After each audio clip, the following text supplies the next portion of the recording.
오늘 영화와 함께 해주신 그 영화의 진짜 주역들인데 개봉날 다 같이 모이셨어요. 그래서 지금 옆에 나와 계시는데요. 자리에 올라오면 큰 박수 부탁드리겠습니다. 네.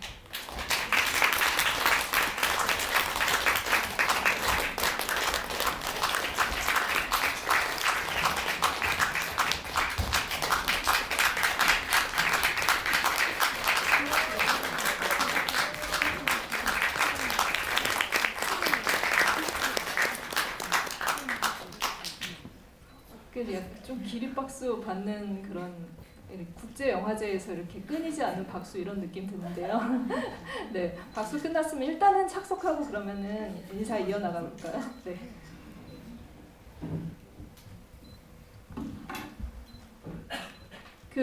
제 옆에서 오늘 이렇게 좋은 연주를 들려주신 하원진 음악가의 인사를 먼저 들어봐야겠네요. 그 연주를 하셨는데 어떤 소감이셨는지, 이렇게 환한 무대에서 또 공연하시긴 처음이셨을 것 같아요. 네, 일단 다시 한번 인사드리면 블루스 뮤지션 하원진입니다.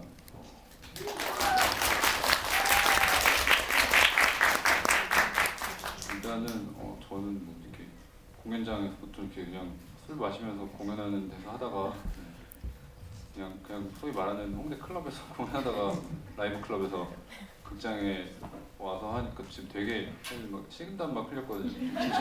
긴장해갖고 이분들이 한 분 한 분 이렇게 생각하시는 어떤 그 영화 스코어에 대한 기대치가 있는데 제가 너무 막 하여튼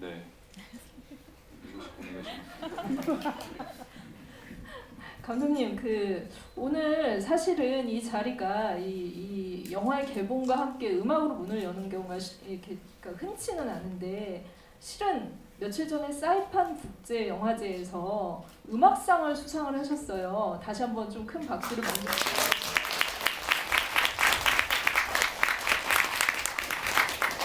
이래여서 사실은 어떻게 될지 모른다. 내년부터는 이 시상식이 어떻게 될지 모른다는 얘기도 들었는데, 어쨌든 처음으로 주목받은 또 뮤지션이기도 합니다. 그래서 오늘 대리 수상을 한 걸로 알고 있는데 트로피 가지고 오셨나요? 네. 제가 그 트로피가 되게 무겁더라고요. 그래서 꺼내놓긴 했는데 제가 또 몸살에 걸려서 이렇게 일어나가지고 바로 나오는 바람에 다음에 전달해드리기로 했습니다. 맞습니다. 그 다음에 꼭 전달해 주시고, 지금까지 말씀하신 분은 서태지 씨였습니다. 네, 안녕하세요, 서태지입니다. 네. 목소리도 비슷하지 않아요? 네. 한 두 분만 수긍을 하시네요. 선생님 인사 부탁드릴게요. 네, 임대영 감독님이십니다. 네, 안녕하세요. 네, 오늘 이렇게 영화 보러 한판 뚫고 와주셔서 정말 감사합니다. 반갑습니다. 네, 옆에 저는 사실 이제 이 영화로 감독님도 뵙고 다양한 이제 스태프분들도 만나 뵙고 배우들도 많이 봤어요. 작년 이제 부산에서 상영이 되면서 그때도 많은 분들을 만났는데, 이 영화에서 가장 브레인이 뛰어난, 가장 똑똑한 사람을 한 명 꼽으라 하면은 고원희 씨를 뽑아야 될 것 같아요. 예원 역을 맡아주셨는데 인사 부탁드릴게요. 네, 안녕하세요. 저는 모금산의 아들 스데반의 여자친구로 같이 영화를 찍으러 다니는 예원 역할을 맡은 고원입니다. 반갑습니다. 음악과 같이 한 그 토크 처음 문을 열었는데요. 오늘 또 개봉과 함께 또 소감도 한 말씀 부탁드릴게요. 네, 이렇게 크리스마스의 시즌을 맞이해서 개봉을 하게 돼서 너무 반갑고요. 이렇게 이 자리에서 여러분들을 마주할 수 있게 돼서 너무나 영광입니다. 네, 사실 너무 기다렸던 영화고, 제가 촬영을 했지만, 그러니까 제가 나왔지만 너무 좋아하는 영화여서 많은 사람분들이 좀 많이 봐주셨으면 좋겠다는 욕심이 있었어요. 근데 이렇게 드디어 공개를 하게 되었네요. 옆에는 진짜 크리스마스라는 어떤 그 이름과 가장 잘 어울리는 오늘 또 의상 입고 나오셔서 깜짝 놀랐는데, 영화에서 가장 좀 궁금증이 일어나는 역할이라고 해야 될 것 같아요. 저는 이제 이 초대장을 받을 때는 8월의 크리스마스가 생각이 났는데 이런 얘기를 하면 굉장히 좀 쑥스러울 것 같기도 하지만 네, 좀 약간 관객들에게 또 인사도 부탁드리면서 한 말씀 부탁드리겠습니다. 네, 안녕하세요. 저는 메리 크리스마스 미스터 오에서 자영 역을 맡은 배우 전여빈입니다. 반갑습니다. 오늘 이제 하은진 음악 감독님께서 미니 콘서트를 해주셨잖아요. 근데 저기 맨 뒷좌석에 다 같이 이제 기다리면서 들었는데 저절로 흥이 나더라고요. 근데 원래 이렇게 대화를 하러 나올 때 긴장을 많이 하는 스타일이 아닌데 갑자기 떨리기 시작하는 거예요. 아마도 음악에 힘입어서 마음이 뭔가 훨씬 더 말랑말랑해지고 조금 더 뭔가를 많이 느낄 수 있는 자세가 되어서 그런 걸까요? 아무튼 너무 감사합니다, 음악 감독님. 너무 네. 멋있었어요. 뒤에서 제일 많이 소리 지른 분이 전여빈 배우였어요. 계속 소리 지른 거 좀 들으셨죠? 그러니까 다들 좀 약간 조용히 있는데 그렇게 이렇게 춤을 추면서 소리를 지르시더라고요. 그래서 음악 감독님께 다시 한번 전여빈 배우가 흥이 나게 해주셔서 감사드립니다. 네, 본격적으로 좀 영화 얘기를 조금 해봐야 될 것 같은데요.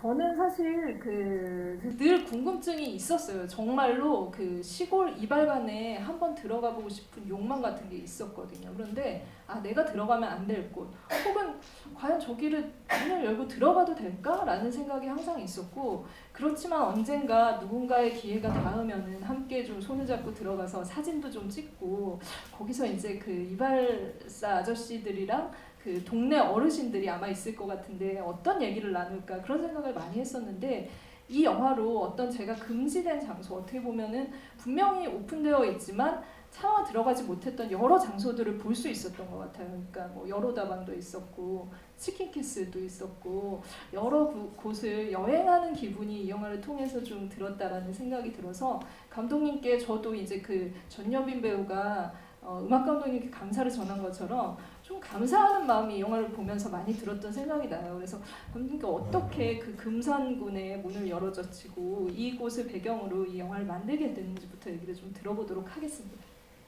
네, 일단 모금산이라는 그 이름을 장명을 하고 나서 그 금산이라는 공간이 또 제 고향이에요. 그래서 제가 사랑하는 그런 공간을 또 카메라로 담으면 아름다워 보일 것이라고 생각을 했고, 그래서 직접 그 이름을 따라서 금산에 가서 찍게 됐습니다.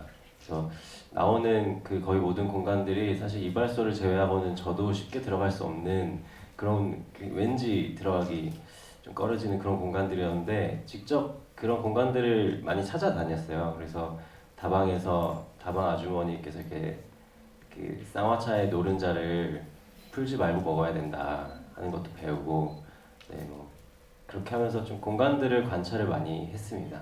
네. 실제로 그 쌍화차에 계란 들어가는 거 아셨어요? 그러니까 커피에도 계란 들어가는 거 아세요? 네, 많이들 모르시는 분들도 있을 텐데 그게 한꺼번에 진짜 깨지 않고 넘겨야지 목 넘김이 좋으면서 건강에도 좋다는 얘기를 들었어요. 그래서 예전에 어르신들이 많이 드시던 그런 음료였는데, 차였는데 이 영화에서 이렇게 테이블 위에 이렇게 조명되면서 그런 향수들이 많이 떠올랐던 것 같습니다. 고은희 씨에게도 좀 얘기를 좀 들어볼게요. 이 자리에 사실 이제 그 스테반도 없고 모금산도 없지만 함께 여행을 하신 또 일원이기도 하시잖아요. 감독님께 처음 대본을 받고서는 또 어떤 생각이 드셨을지 좀 궁금해요. 저는 연기로 대학을 가서 그런 고전적인 뭐 희극을 좀 많이 읽었었는데요. 거기 나온 안톤 체호 갈매기 작품이 가장 먼저 떠올랐었고요. 그러고 나서 감독님께 여쭤보니까 비슷한 맥락이라고 말씀을 해주셨어요. 가까이서 보면 이제 비극이고 멀리서 보면 희극이고, 작품을 계속 보다 보니까 단순히 재밌는 것만이 아니라 되게 감동도 있고 그 안에 또 슬픔도 있고 내가 가지고 있는 스토리나 이야기에 따라서 받아들이는 감정들이 되게 다양하더라고요. 그래서 매력을 느끼게 되었고, 무엇보다도 이제 예원이라는 캐릭터가 너무 당차고 지금 아직 우리나라 영화나 드라마에서 많이 볼 수 없는 캐릭터여서 많이 끌렸었던 것 같아요. 그리고 촬영을 하면서도 촬영 들어가기 전에 이제 선생님하고도 만나 뵙고 술도 한 잔씩 하고요. 그 스데반과도 감독님하고 같이 대본 리딩도 하면서 많이 친근해진 상황에서 촬영을 하게 되어서 촬영하는 것 자체가 정말 여행하는 것처럼 너무 편안하고 즐거웠습니다. 감독님 진짜 어떻게 보면은 그 부자는 어찌할 바 모르는 상황에 놓여 있는 그런 인물들이라고 할 수 있는데요. 예원이라는 인물은 어떻게 좀 생각을 하신 거예요? 주변에서 그런 역할을 해준 그런 인물이 있었을 것 같다라는 짐작이 되는데요. 상상 속의 인물은 아닐 것이다. 네, 저의 그 저의 전 여자친구들이 그리고 지금의 여자친구도 그게 제가 정말 천둥벌거 생겼거든요. 저 아무것도 몰랐는데 다 하나 가나다라를 알려줬어요. 그래서 네, 그렇습니다. 네. 그래서 없던 그런 뭐 젠더 감수성도 생기고 많이 배웠던 것 같습니다. 네, 예, 그렇습니다.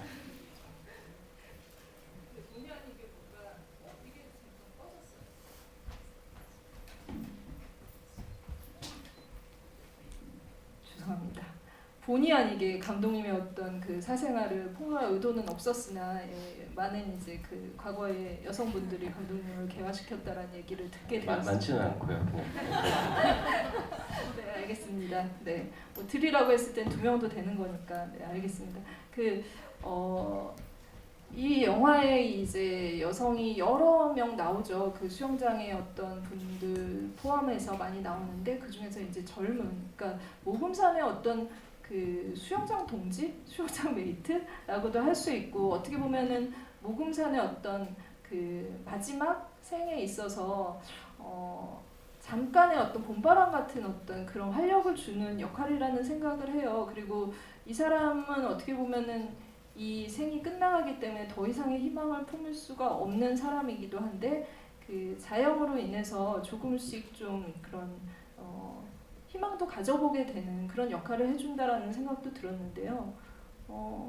어떤 좀 마음이 드셨는지 그 캐릭터 사실 굉장히 힘든 캐릭터라고 생각하고 해석하기도 조금 어렵다라는 생각도 들었거든요. 그리고 마찬가지로 이렇게 동네 사람들이 조금 수근거리는 것처럼 의심을 받을 수 있는 캐릭터기도 하고 그래서 감독님과 대화를 하면서 이 캐릭터에 대해서 어떤 생각을 가졌는지 자영이라는 사람 참 궁금합니다. 네, 자영은 일단 감독님이랑 이야기를 나눴었을 때 감독님 그 모금산도 자영은 외로운 사람이라고 표현을 하잖아요. 근데 감독님도 이제 자영은 외로움이 많은 사람인데 왜 외로움이 많냐면 일단은 서울에서 계속 생활을 하다가 자신의 직업을 가져야 해서 이제 이 시골에 내려오게 된 사람이었던 거예요. 근데 아주 막 디테일하게 자영이 이런 사람일 거다 저런 사람일 거다라고는 사실 묻진 않았었던 것 같아요. 그쵸 감독님? 그랬었던 것 같고 자연스럽게 리딩을 이제 기주봉 선생님과 함께 하게 됐었는데 그때 감독님이 그 톤이 무척 좋다고 하시더라고요. 그러면서 사실 자영은 그 주변에 이제 동네 사람들이 의심했던 것처럼 어떤 로맨스의 여지는 사실 잘 모르겠어요. 잘 모르겠는데 세상에는 사랑의 종류가 참 많으니까요. 그쵸?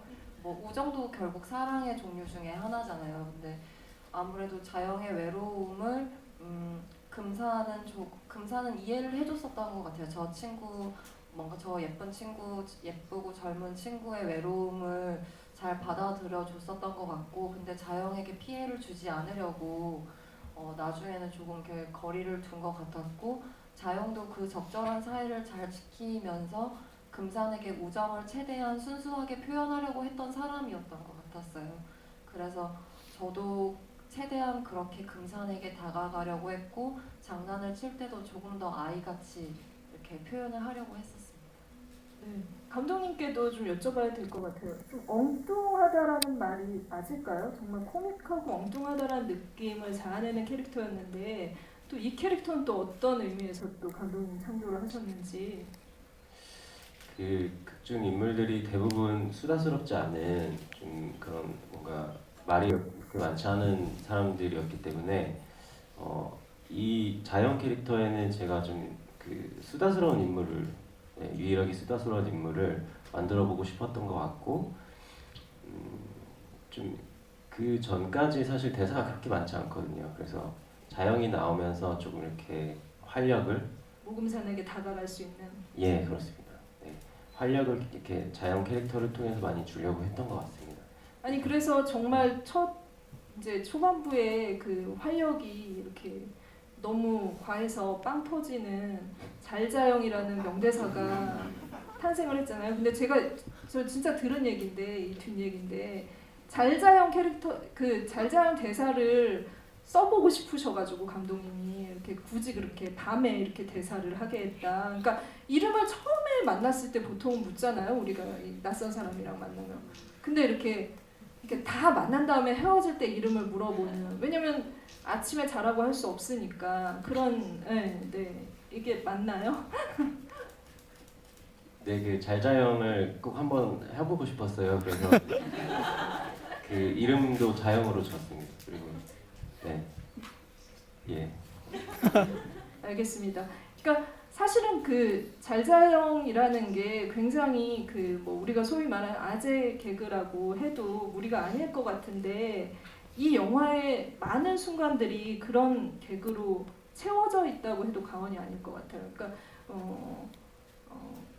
굉장히 조용하고 대사도 없고 어떻게 보면은 이렇게 그 당시에는 웃기다라고 생각하지 않았는데 이렇게 한참 지나고 나서 과거의 그 시간을 떠올려 보면 혼자 피식 웃게 되는 유머. 저는 그런 유머들을 이 영화에서 발견을 하게 됐는데요. 아까 이제 그 고원희 씨 얘기도 굉장히 인상적이었어요. 그러니까 정말 인생은 멀리서 보면은 어떻게 보면은 희극이지만 가까이서 보면은 슬픈 일들이 많고 힘든 일들도 많은데 이 영화가 보여주는 게 좀 웃음으로 그 어려운 상황들을 극복하려는 게 아닌가라는 생각이 들었거든요.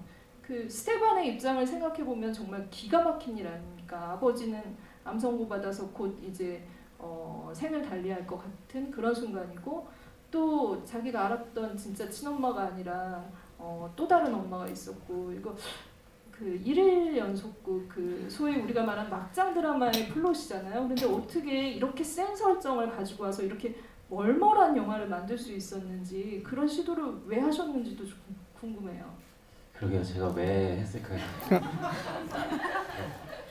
만용이었던 것 같고요. 네.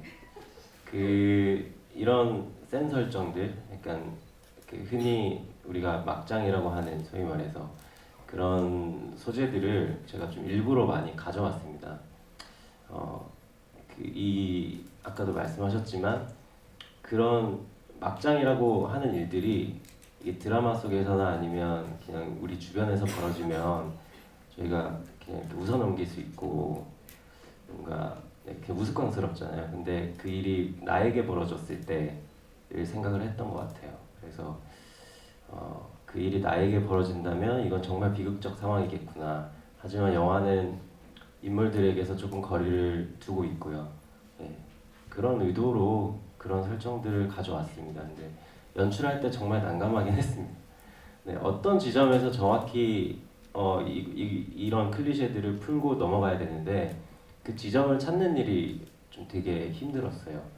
네, 이거를 그렇게 단순하게 그냥 쿨하게 넘어가기도 좀 그렇고 그렇다고 너무 또 깊게 들어가기도 그렇고 해서 그 어떤 중간 지점을 계속 찾으려고 노력을 했던 것 같습니다. 여기서 사실은 그 음악 감독님의 역할이 빛을 발한 게 아닐까라는 생각이 듭니다. 그 묘한 순간 어떻게 보면은 그 진짜로 비극을 맞이했을 때 사람들이 드라마틱하게 진짜 반응할 것 같지 않거든요. 정말 어디 한 대 맞은 것처럼 멍한 순간이 될 것 같은데 음악이 그 어떤 그 미묘한 감정들을 채워줬다라는 생각이 들고 그런 의미에서 음악 선택도 이 블루스 곡을 선택한 것도 굉장히 좀 약간 특이한 시도라는 생각이 들었습니다. 그래서 먼저 감독님께 좀 어떤 의도로 하원진 음악과 작업을 하게 되셨는지, 어떤 또 인연이 있으셨는지 얘기를 좀 들어볼게요. 왜 이렇게 지그시 바라보세요? 제가 너무 팬이라서. 네, 그 어떤 개인적인 인연이 있었던 건 아니었고요. 워낙에 하원진이라는 음악가는 인디씬뿐만 아니라 한국 음악계의 독보적인 존재고, 아니 트로피 안 가져오셔서 너무 정말 개인적으로도 너무 제가 음악을 너무 좋아해서 많이 들었었어요. 시나리오 쓸 때도 그 블루스 음악들을 많이 들었었는데, 특별히 하원진 씨 음악을 되게 많이 들었었고, 그래서 저희 영화 이제 편집할 때 이제 이제 음악을 입혀야 되는데 하면서 이렇게 지인을 통해서 아름아름 연락을 드려서 이제 음악을 부탁을 했죠. 처음에는 그 시트콤에서 짧게 그냥 들어가는 그런 거죠, 감독님?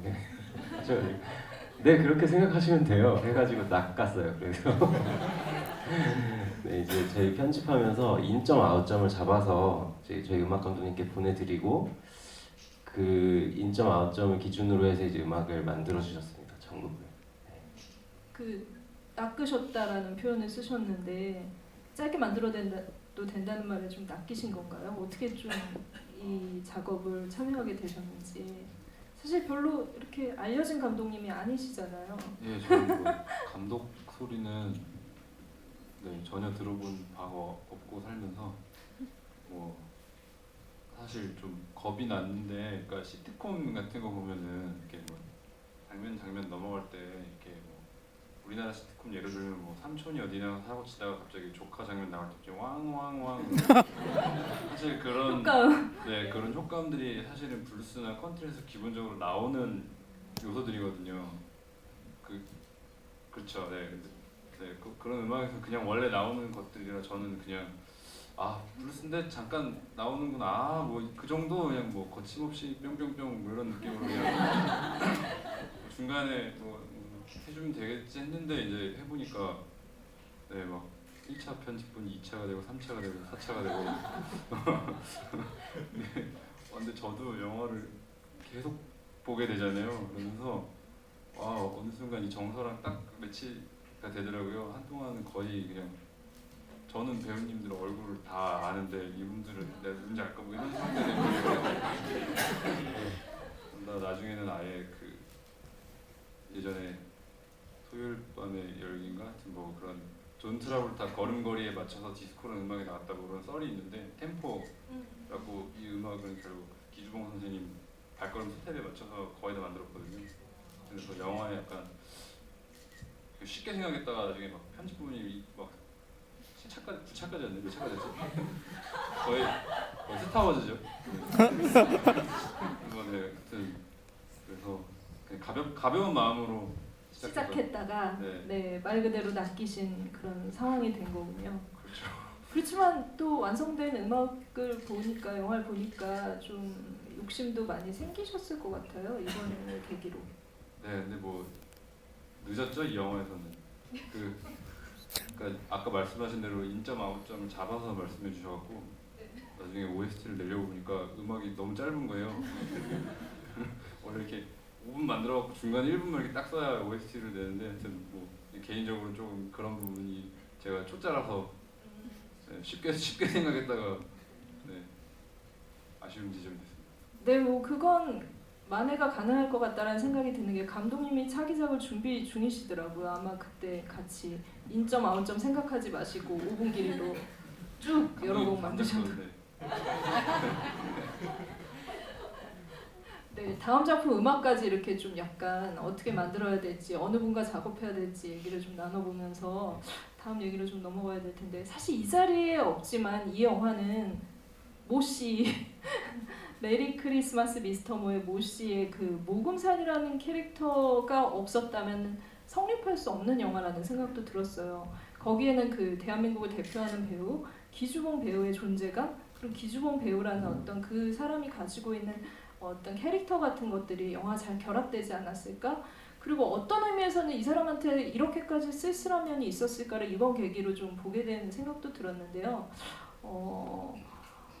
어떻게 좀 캐스팅을 하셨을지 그것부터 진짜 난관이었을 거라는 생각이 들었어요. 그래서 감독님께 좀 얘기를 들어보면 좋을 것 같습니다. 네, 그 기주봉 선생님은 저희가 회사로 일단 시나리오를 보냈었는데 그때 당시 연극을 하고 계셨어요. 반야 아저씨라는 체오프 연극을 하고 계셨는데 그래서 답이 없으시더라고요. 이제 촬영이 한 3, 4주 남았었나요?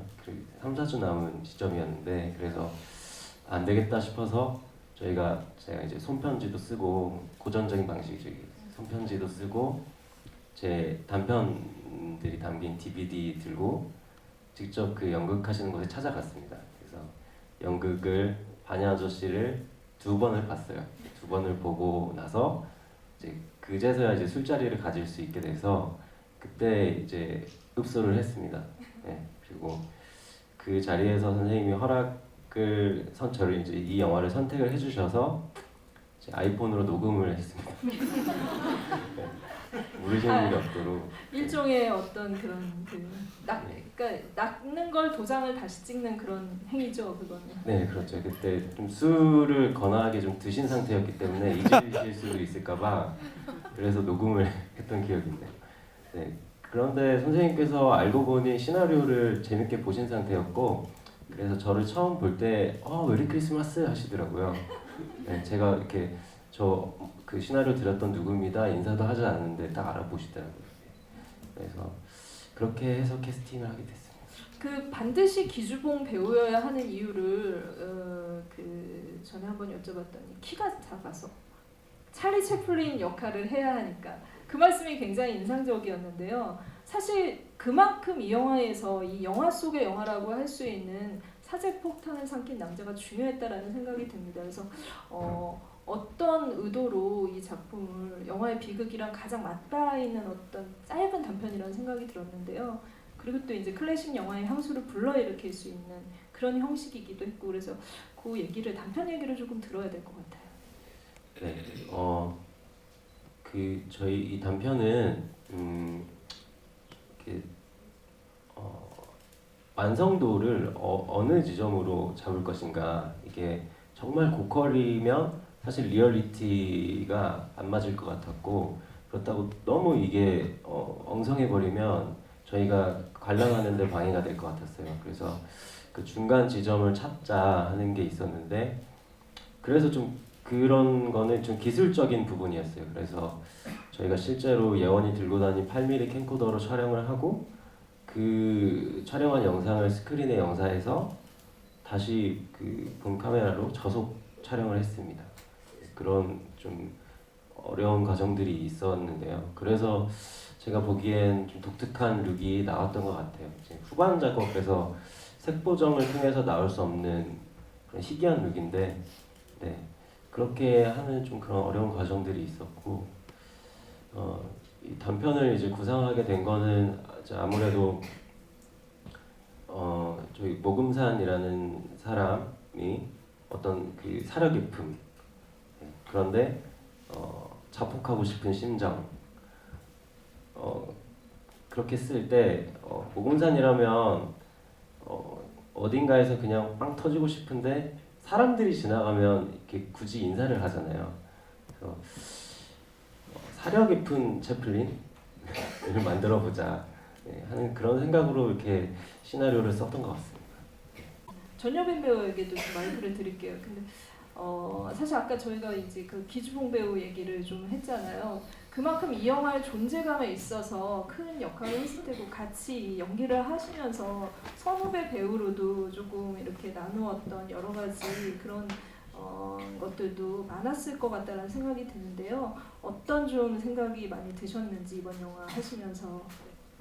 네, 저는 사실상 예원이랑 스데반하고는 이제 만날 일이 많이 없었어요. 많이 없었기 때문에 감독님 그리고 이제 모금산 그리고 자영 이렇게 셋이서 잘 모였었어요.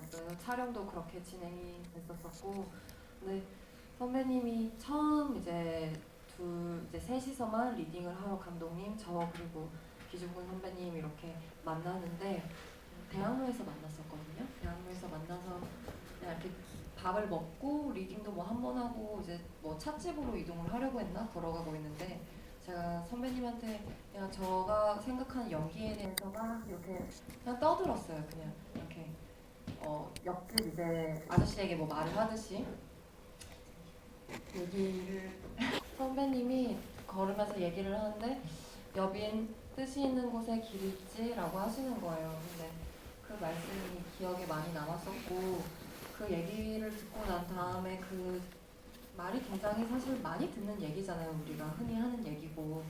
근데 그게 그날따라 마음에 많이 와닿아서 일기를 썼었던 기억이 나요. 그래서 무엇보다 중요한 게 사실 환경이 아니라 내 마음이다. 그 생각을 많이 하면서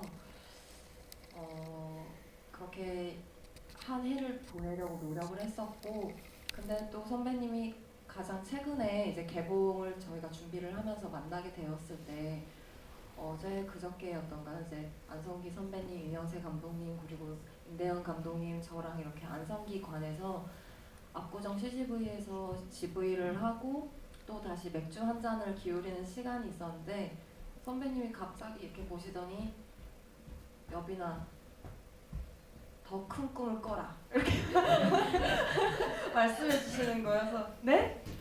네 선배님 너가 생각하는 거 너가 상상하는 것보다 훨씬 더 큰 꿈을 꿨으면 좋겠어 그렇게 얘기를 해주시는 거예요. 그런 것들이 많이 되게 감사하더라고요. 네. 사실 선생님이라고 하면 뭔가 굉장히 어렵고 조금은 불편하고 이럴 것 같았었는데요. 정말 친구의 아버지 또는 내 아버지 같이 너무 편안하게 잘 해주셔가지고 촬영이 굉장히 편하게 진행이 되었었던 것 같고 사실 연기적인 가르침보다는 인생을 어떻게 살아야 되는지에 대한 얘기를 많이 들었었어요. 촬영을 하면서 그렇다 보니까 더 정말 모금산 아저씨처럼 친근해졌었던 것 같아요. 저도 잘 기억은 안 나지만 여빈 언니한테 말씀해 주신 것처럼 이것저것 많이 말씀해 주시고 네 그리고 저는 또 그 연애를 하다 보니까 그런 이제 남자친구에 대한 고민 같은 것도 얘기를 하면 인생 선배시잖아요. 그런 얘기도 많이 해주시고 네 그렇게 좀 재밌게 즐겁게 촬영을 했었습니다. 네, 이 영화의 정신적 지주이셨던 것 같은데 사실 오늘은 지방 공연 때문에 같이 자리를 함께 못 해주셨는데요. 그 존재감이 지금도 좀 있다라는 생각이 듭니다. 이 자리에도. 네, 관객분들께 마이크를 좀 드릴게요. 이 영화에 대한 이제 궁금증도 많으실 것 같고 하실 말씀들도 또 있으실 것 같아서 마이크를 드릴 테니까 손을 들어주시면 네, 이쪽 두 번째 줄 계신 예, 일단은 저는 이번에 두 번째로 봤고요. 이게 앞으로도 원래 세 번째 보려고 했었는데 사실상 두 번째 보려서 총 4번을 볼 예정입니다. 이 영화를 아마 고원희 씨 영화 소원이 좀 이루어질 것 같아요. 일단은 그리고 저는 계속 보면서 궁금한 거는 그 고원희 배우분이 촬영을 했잖아요. 그래서 혹시 뭐 연기하면서 아니면 그 공부하면서 혹시 촬영을 해보신 경험이 있는지 그리고 그 복장도 보면은 좀 약간 좀 찢어진 청바지라든지 이런 좀 타이트한 이런 복장이잖아요. 혹시 그 평소에도 그런 복장을 좋아하시는 아니면 그 컨셉 때문에 입으셨는지 그렇게 네, 우선 아마 복장은 캐릭터에 맞춰서 입은 것 같고요. 원래 제가 예원이를 연기를 하면서 아마 중학생 때 이후로 머리를 그렇게 짧게 잘랐었던 것 같아요. 근데 제 욕심에는 거의 그냥 완전 숏컷으로 자르고 싶었는데 다른 이제 광고가 묶여 있어가지고 머리가 묶여야 된다고는 하더라고요. 그래가지고 묶일 수 있는 선에서 잘랐었던 거고 아무래도 영화 학도보다 보니까 복장을 이렇게 편하게 입었었던 것 같고요. 사실 저는 사진 촬영은 좋아하는데 영상을 찍어본 적은 없어요. 그래서 이번 영화를 계기로 영상 찍는 걸 조금 더 옆에서 지켜보게 되었고 직접 촬영하면서 또 이제 영상 편집을 해야 돼가지고 같이 촬영도 하기도 했었고요. 너무 즐거웠던 네, 경험이었어요. 또 질문 또 이어가도록 하겠습니다. 네. 이쪽.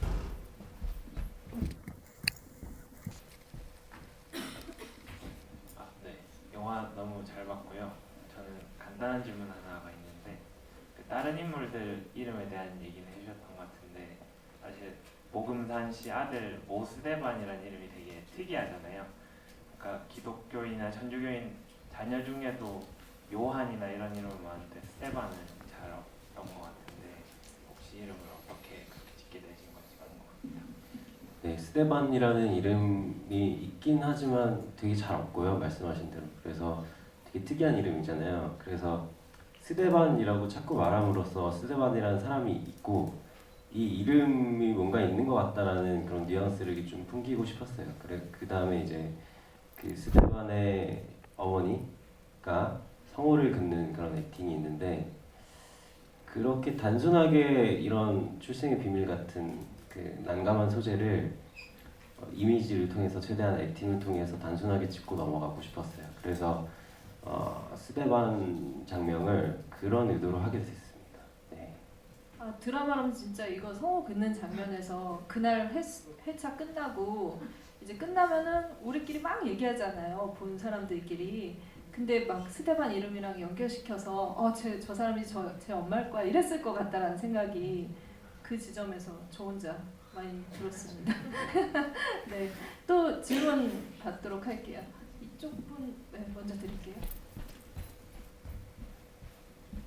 네, 저는 모금산이라는 캐릭터가 미스터 보라는 캐릭터가 어디에서 나온 건지 저는 사실 되게 이런 남자는 처음 보거든요. 나이가 그 정도로 있는데 혼자 지낸 지 15년이 됐는데 수영장에서 늘 혼자 수영을 하면서 계속 인사를 해주는 젊은 여자하고 맥주를 한 잔까지 하게 됐는데 집 앞까지 데려다 주면서 그냥 잘 자영 하고 인사만 하고 헤어진다거나 물론 이제 고독에 대한 서로 간의 이해가 있었기에 그런 거겠지만 또 의외로 아들의 여자친구 집까지 같이 가서 둘을 던져놓고 그냥 잘 자라 하고 딱 돌아서서 나오는 모습이라든지 그 나이 때 혼자 사는 호라비 캐릭터로 정말 흔하지 않은 성격인데 저는 그 캐릭터가 정말 특이했단 말이에요. 어디서 주변에 그런 인물이 있으세요? 정말 주변에 그런 인물 찾기가 힘들죠, 사실. 네, 그래서 저도 제가 보고 싶은 그런 중년 남성상을 만든 것 같습니다.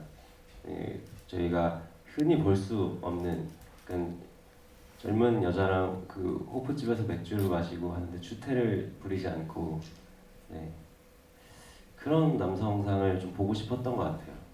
네, 그래서 제가 또 이 뭔가 죽음을 이렇게 받아들이는 그런 자세가 요란하지 않고 그런 사람을 제가 보고 싶었고 그래서 만든 것 같습니다. 네, 또 질문 이어나가도록 할게요. 네.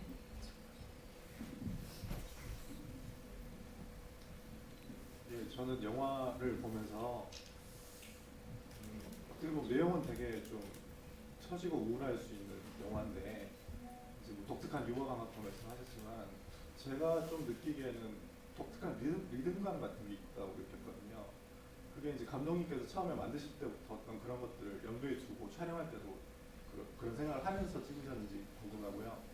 그리고 제가 이제 얼마 전에 그 영화음악 제작 과정에 대한 그 다큐멘터리 영화를 봤었는데 그 하원진 감독님하고도 이제 비하인드 스토리가 되게 많으실 것 같거든요. 그래서 그 리듬감과 관련해서 처음부터 이제 뭐 어떻게 감독님한테 요구하신 것들이 좀 있으신지 그걸 조율해 가는 과정에서 어떤 좀 스토리가 있으신지 그런 거 좀 궁금합니다.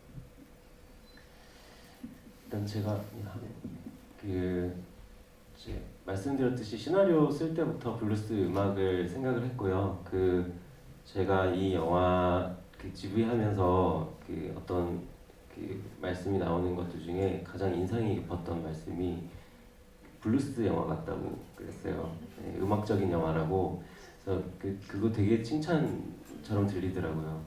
그래서 이 영화는 어쨌든 그 블루스라는 그 음악 장르에서 파생이 됐다고 해도 과언이 아닐 정도로 음악을 정말 중요하게 생각을 했었고, 편집할 때도 저희 음악 감독님 모르시지만 되게 저희끼리 편집 감독님이랑 저랑 둘이 앉아가지고 박자 맞춰가면서 리듬을 쪼개가면서 편집을 했습니다.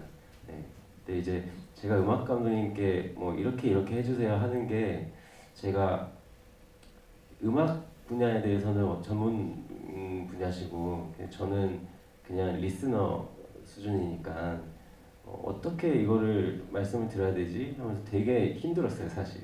근데 되게 그래서 추상적으로 그냥 헌진 씨 하던 거 해주세요 막 이런 식으로 부탁을 드렸던 것 같아요. 그런 주문을 듣고도 이렇게 훌륭한 음악을 네, 작곡하셔서 현재 스코어 여러 영화제에서 음악상만 계속 받고 있다라는 거. 작년 서독제에서도 열혈 스태프상을 음악 감독님이 받으셨고, 이번 사이판에서도 사실은 감독님도 후보에 오르셨는데, 각본상 오르셨는데 미끄러지셨죠? 네, 저희 여우주연상 후보도 올랐습니다. 그래서 네, 왜 고원희 씨까지 걸고 넘어가시죠? 네, 감독님 얘기 들어볼게요.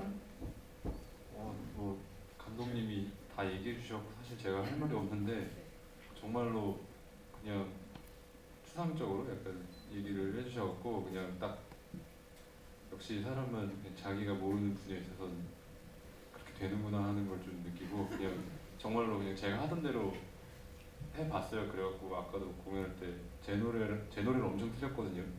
이 OST 연주랑 헷갈려갖고 제가 하던 대로 그냥 하다 보니까 뭐 그렇기도 하고, 곡을 수정한 건 거의 없죠. 거의 1차 때 나오는 거 그대로 갔죠. 곡 수정은 없었던 것 같아요. 근데 이제 네. 버려진 곡들이 좀 아쉬운 곡들이 있어요. 제가 버려진 게 있었네요. 저는 네. 모르겠네. 그게 좀 저도 제가 그 곡들을 집에서 혼자 듣곤 하는데. 네. 아니, 혹시 곡에 이제 좀 레퍼런스가 있었어요? 그러니까는 좀 참고하신 어떤 음악이랄까? 처음에는 뭐 브루크백 마운틴 같은 진짜 그냥 기타 하나로 땡 하고 뭐 이렇게 한 10초 이렇게 뻐기는 뭐 그런 그 전형적인 그 서양 음악 있잖아요. 그 영화 음악 같은 걸 생각을 했는데, 그 막상 제가 가진 어떤 노하우랑 장비로 그런 걸 해보려니까 그런 되게 이렇게 막 대륙이 막 기타 하나에 막 산맥과 대륙이 펼쳐지는 소리가 안 나더라고요. 그래서 최대한 좀 이렇게 그냥 평소 진짜 하던 그냥 골방에서 하던 스타일로 했더니 1차 때 거의 다 나오고, 그 뒤부터는 그냥 뭐 좀 빠르게 좀 느리게 뭐 이런 식으로 갔던 것 같아요. 네. 그냥 그리고 뭐 레퍼런스라고 하면은 뭐 블루스 뮤지션 중에 존 리워커를 많이 영향을 받았고요. 블루스 중에서도 이제 코드를 안 바꾸는 뮤지션들이 몇 명 있는데, 보통 블루스라고 하면 딱 정해진 형식이 있거든요. 여기서 이렇게 바뀌어야 되고, 저기서는 내 차를 보든 맞았지만 사실 그게 뭐 우리 아들이었는데 뭐 이런 식으로 이렇게 딱 반전이 정해져야 되는데, 블루스 같은 경우는 좀 그런 게 없는 뮤지션이라 그런 리듬도 이렇게 계속 밀고 가는 뮤지션을 참고를 좀 했습니다. 약간 이렇게 힘 빠지는 이 영화의 분위기가 잘 어울린다는 생각이 드는데요. OST로 출시가 됐으니까 사실은 이번 크리스마스에 이 음악만 들어도 굉장히 좋은 크리스마스가 될 것 같다라는 생각이 듭니다. 그 음악 칭찬을 계속하게 되는 옆에 계셔서가 아니라 정말 좀 올해 또 한국 영화에서 나온 음악 중에 좀 괄목할 만한 또 이렇게 참여가 아니었나, 뮤지션의 참여가 아니었나라는 생각이 듭니다. 마지막으로 딱 하나만 질문을 더 받아도 될 것 같은데, 네. 네, 영화 너무 잘 봤습니다. 이제 그 모금산 캐릭터가 이제 시한부 삶을 살고 있잖아요. 그 시한부 삶을 강냉이 폭탄으로 좀 비유를 하신 걸로 저는 받아들여졌거든요. 근데 혹시 그 강냉이 폭탄으로 비유를 하신 이유가 특별하게 있으신 건지, 그리고 기획 의도는 어떻게 되시는지 그리고 흑백으로 하신 거는 채플린 그 영화 마지막 그 영화 장면 때문에 흑백으로 하신 건지 뭐 그런 부분들이 좀 궁금합니다. 예, 그 강냉이는 저희 일단 모금산의 영화는 모금산의 일상을 바탕으로 만들어진 영화예요. 그래서 또 모금산이 시나리오를 썼고, 그래서 모금산이라면 자기 일상에서 가장 익숙한 것들을 시나리오 쓸 때 그 익숙한 것들이 나올 것 같았어요. 그랬을 때 강냉이를 항상 먹잖아요. 어딜 가나 강냉이를 들고 다니는데 이 사람한테 강냉이는 정말 중요한 간식이기 때문에, 그래서 그 강냉이를 그 무성 영화의 소재로 모금산이라면 활용을 했겠다 하는 생각을 했습니다. 강냉이가 이렇게 빵 터지는 그런 것들을 상상을 했던 것 같고요. 그리고 그 흑백은 제가 그 채플린 무성 영화를 저희가 이렇게 그 뉘앙스를 풍기면서 좀 다른 무성 영화를 만들었는데, 그렇기 때문에 그 흑백을 생각을 했고요. 그 다음에 이제 전체적으로 흑백을 하게 된 이유는 여러 가지가 있었어요. 그 금산이라는 공간이 제가 생각했던 것보다 개발이 더 많이 돼 있었고, 그래서 정말 많은 색들이 저희 앵글 안에 들어오더라고요. 그래서 시나리오 쓸 때부터 사실 흑백을 생각을 했지만 로케이션을 보니 이 공간을 흑백으로 담아야겠다라는 어떤 확신이 들었어요. 그래서 흑백을 선택을 했고요. 좀 여러 가지 이유가 있었습니다. 저희 배우들의 연기, 드라마에 좀 더 집중을 시키고자 흑백을 선택했던 것도 있었고, 예, 좀 미적인 이유죠. 예. 또 저희 배우들의 어떤 마스크가 모금산뿐만 아니라 다른 모든 배우들의 마스크가 흑백과 절묘하게 잘 어울렸어요. 그래서 현장에서 저희가 모니터를 흑백으로 돌려서 볼 만큼 저희 미술부터 해서 뭐 조명 설계까지 다 흑백으로 계산을 하고 그렇게 해서 찍었습니다. 예. 답이 됐는지 모르겠네요. 예. 네, 뭐 굉장히 진짜 질문하신 관객분 말씀처럼 보통은 이제 그 영화 속의 영화 흑백이면 다른 부분은 저도 컬러로 하지 않을까? 그런 좀 생각을 하게 되는데, 전체를 흑백으로 한 게 굉장히 독특한 시도였다고 생각하고, 말씀하신 그 배경과도 잘 어울리지 않았나 이런 생각을 하게 됩니다.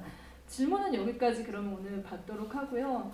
사실 이 영화 이제 보면서 굉장히 많은 생각을 하게 되는데, 어떻게 보면 아버지의 꿈을 이루는 게 결국은 그 영화 감독이 영화 만들어야지 하는 한마디에 담겨 있는데, 아버지 꿈이 곧 아들의 꿈을 이루어주는 거, 내가 죽기 전에 네가 잘 사는 걸 보고 싶고 보고 가고 싶다라는 어떤 그런 소망이 있어서 더 이렇게 묵직하고 크게 다가오지 않았나라는 생각이 듭니다. 그리고 저는 이제 그 5개의 챕터로 이루어진 이 영화의 형식도 굉장히 마음에 들었는데, 특히나 그 처음에 나오는 초반 챕터 1이 진짜 밀도 있다라고 생각했거든요. 이 영화를 이제 아키 카오리스마키를 많이 이제 언급을 하면서 좀 차가운 북극의 유머를 말씀하시는데, 저는 좀 그 장면에서는 오지 야스지로도 많이 생각났어요.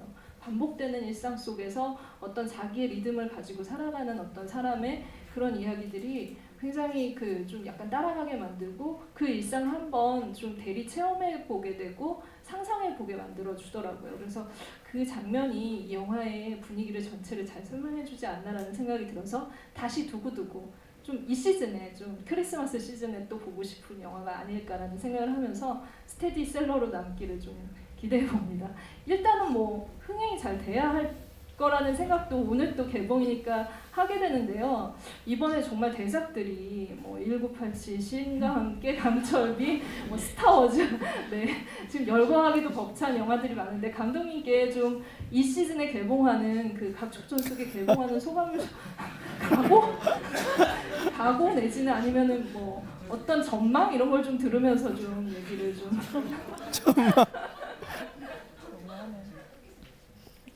정말 어려운 질문이에요. 전망은 없습니다. 그 관객분들께서 저희는 스타워즈랑 그 경쟁한다고 생각하지 않고요. 네, 저는 경쟁하는 걸 정말 싫어합니다. 관객분들께서 어쨌든 저희 영화의 마지막 극장씬에서 몇 안 되는 사람들이 영화를 보면서 되게 행복해 하잖아요. 되도록이면 많이 봤으면 좋긴 하겠지만 저희 영화는 정말 작은 극장에서 몇 안 되는 사람들끼리 봐도 좋은 영화일 것 같아요. 그래서 어쨌든 제가 이런 말 하면 안 됐는데 어쨌든 주변에 좀 많이 알려주시고요. 이 크리스마스 저희 연말 시즌에 편안하게 개인이 와서 봐도 좋고 가족이 와서 봐도 좋은 영화니까 네 많이 사랑해 주셨으면 좋겠습니다. 예. 감사합니다. 음악 감독님 이제 스타워즈와 음악은 또 이렇게 건조하고 또 다른 또 각오와 희망과 바람을 한 말씀 드려야겠죠? 뭐 각오는 없고요. 뭐 희망도 없고. 그냥 네 그냥 매년 겨울 이맘때쯤 매년 생각나는 근데 제가 이런 말 할 줄 아는데 음악만 놓고 보자면 일부러 좀 검색어 좀 걸리라고 마지막 트랙 제목을 감독님이 OST 제목을 감독님이 다 적어주셨는데 마지막 고요한 밤 거룩한 밤이 엔딩이라고 보내주셨고 제가 가로 열고 고요한 밤 거룩한 밤이라 썼어요. 검색어 유입되라고. 좀 매년 이렇게 뭐 이런 얄팍함을 통해서 좀 사람들이 찾게 되고 네, 뭐 10월의 마지막 밤 뭐 이런 것처럼 시즌용으로 네. 그렇죠. 거룩한 밤 고요한 밤이라고 치셔야 나옵니다. 제가 아무 생각 없이 반대로 써갖고 어떤 숨겨진 요소가 있을 수도 있고 의도가 있을 수도 있는데 네 그렇습니다. 네, 검색어의 도움을 부디 받기를 네, 박수 부탁드릴게요. 오늘 개봉 날인데 이렇게 추운 날씨에 같이 함께 영화 봐주시고 얘기 나눠주셔서 너무 감사합니다. 저도 그냥 영화를 너무 하고 싶고 연기를 하고 싶었어서 스코어라는 거를 사실 한 번도 생각해 본 적은 없었던 것 같아요. 그런데 조금 욕심이 생기는 것 같아요. 그러니까 그 욕심이 생긴다는 게 정말 큰 영화들이랑 견주할 수 없는 스코어기는 하지만 영화를 작은 영화를 많이 사랑해 주시는 관객분들에게만큼은 많이 입소문이 나서 그 영화 참 따뜻한 영화야 이렇게 얘기가 돌았으면 좋겠다라는 자그마한 소망이 이제 자라나고 있더라고요. 네, 그래서 오늘 관객분들 주위의 친구분에게 한번 그거 봐봐 라고 이제 해주시면 너무 감사하겠습니다. 고맙습니다. 제가 괜히 스코어 생각도 없는 분들께 이렇게 막 스코어라는 큰 부담을 안겨준 것 같아 죄송하지만 네.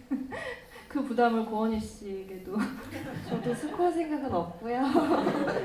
그냥 저는 영화를 부산국제영화제에서부터 좀 꽤 많이 봤었던 것 같아요. 근데 늘 볼 때마다 드는 생각이 사랑하는 사람하고 같이 보고 싶다고 우리 부모님을 모시고 영화 개봉하면 같이 보러 가야지라는 생각을 했어요. 근데 아마 여기 앉아 계신 여러분들도 같은 생각일 거라고 생각을 합니다. 그래서 이런 좋은 영화를 많은 분들이 보고 이 영화 안에서 위로도 받고 이제 그런 좋은 감정들을 같이 공유했으면 좋겠습니다. 감사합니다.